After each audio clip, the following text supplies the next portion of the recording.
Évangile du jour, mercredi 4 septembre 2019. Évangile de Jésus-Christ selon saint Luc. En ce temps-là, Jésus quitta la synagogue, entra dans la maison de Simon.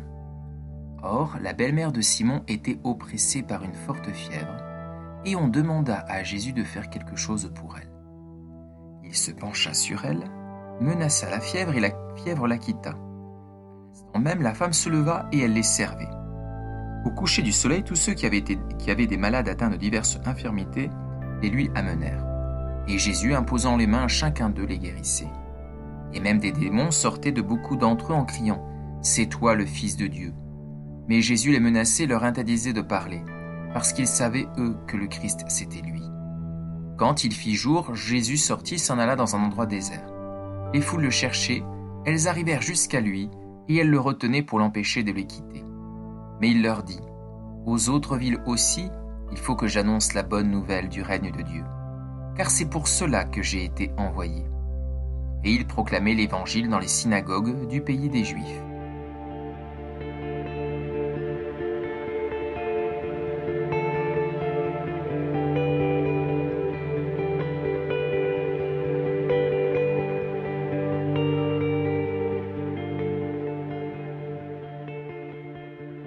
Commentaire de l'Évangile du jour par sainte Thérèse d'Avila, carmélite, docteur de l'Église, extrait du chemin de la perfection.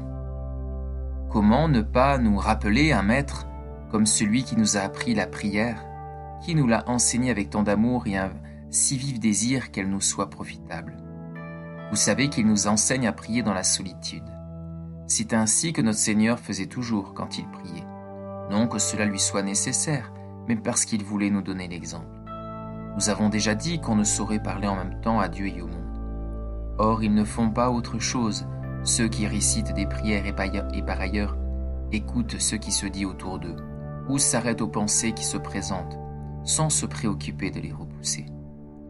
Je ne parle pas de ces indispositions qui surviennent parfois, ni surtout de la mélancolie ou de la faiblesse d'esprit qui afflige certaines personnes et les empêche, malgré leurs efforts de se recueillir. Il en est de même pour ces orages intérieurs, qui peuvent troubler quelquefois les fidèles serviteurs de Dieu, mais que celui-ci permet pour leur plus grand bien. Dans leur affliction, ils cherchent en vain le calme. Quoi qu'ils fassent, ils ne peuvent pas être attentifs aux prières qu'ils prononcent. Leur esprit, loin de se fixer à rien, s'en va tellement à l'aventure qu'ils semblent en proie à une sorte de frénésie.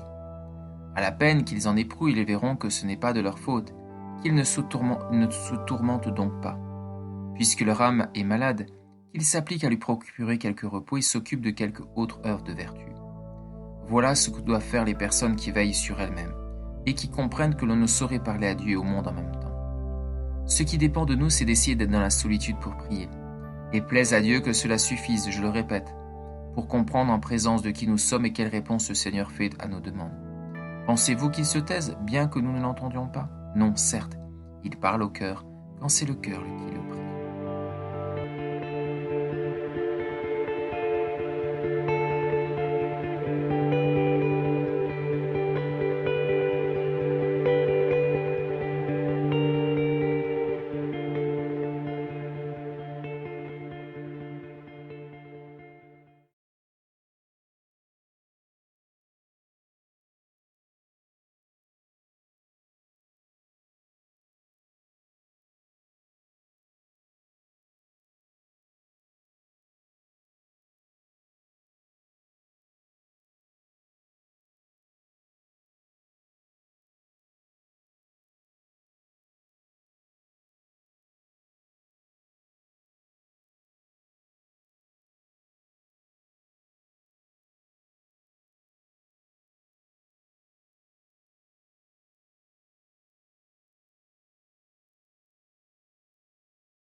Évangile du jour, mercredi 4 septembre 2019. Évangile de Jésus-Christ selon saint Luc. En ce temps-là, Jésus quitta la synagogue et entra dans la maison de Simon. Or, la belle-mère de Simon était oppressée par une forte fièvre, et on demanda à Jésus de faire quelque chose pour elle. Il se pencha sur elle, menaça la fièvre, et la fièvre la quitta. À l'instant même, la femme se leva et elle les servait. Au coucher du soleil, tous ceux qui avaient des malades atteints de diverses infirmités les lui amenèrent. Et Jésus, imposant les mains à chacun d'eux, les guérissait. Et même des démons sortaient de beaucoup d'entre eux en criant « C'est toi le Fils de Dieu !» Mais Jésus les menaçait et leur interdisait de parler, parce qu'ils savaient, eux, que le Christ, c'était lui. Quand il fit jour, Jésus sortit et s'en alla dans un endroit désert. Les foules le cherchaient, elles arrivèrent jusqu'à lui, et elles le retenaient pour l'empêcher de les quitter. Mais il leur dit, « Aux autres villes aussi, il faut que j'annonce la bonne nouvelle du règne de Dieu, car c'est pour cela que j'ai été envoyé. » Et il proclamait l'évangile dans les synagogues du pays des Juifs.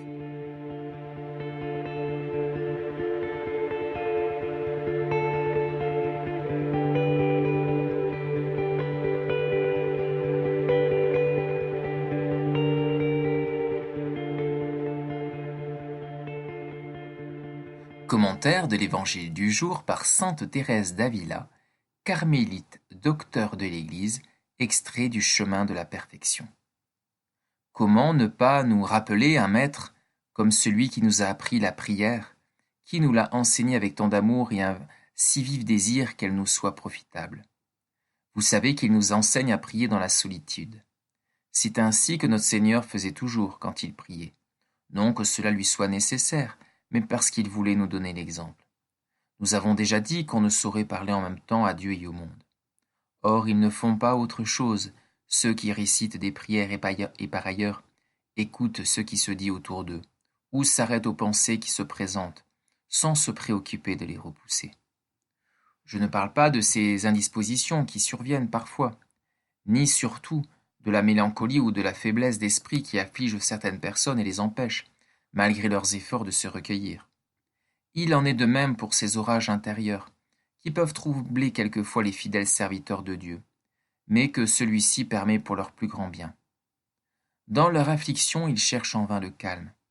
Quoi qu'ils fassent, ils ne peuvent pas être attentifs aux prières qu'ils prononcent. Leur esprit, loin de se fixer à rien, s'en va tellement à l'aventure qu'ils semblent en proie à une sorte de frénésie. À la peine qu'ils en éprouvent, ils verront que ce n'est pas de leur faute, qu'ils ne se tourmentent donc pas. Puisque leur âme est malade, qu'ils s'appliquent à lui procurer quelque repos et s'occupent de quelque autre œuvre de vertu. Voilà ce que doivent faire les personnes qui veillent sur elles-mêmes, et qui comprennent que l'on ne saurait parler à Dieu et au monde en même temps. Ce qui dépend de nous, c'est d'essayer d'être dans la solitude pour prier, et plaise à Dieu que cela suffise, je le répète, pour comprendre en présence de qui nous sommes et quelle réponse le Seigneur fait à nos demandes. Pensez-vous qu'il se taise, bien que nous ne l'entendions pas? Non, certes, il parle au cœur, quand c'est le cœur qui le prie.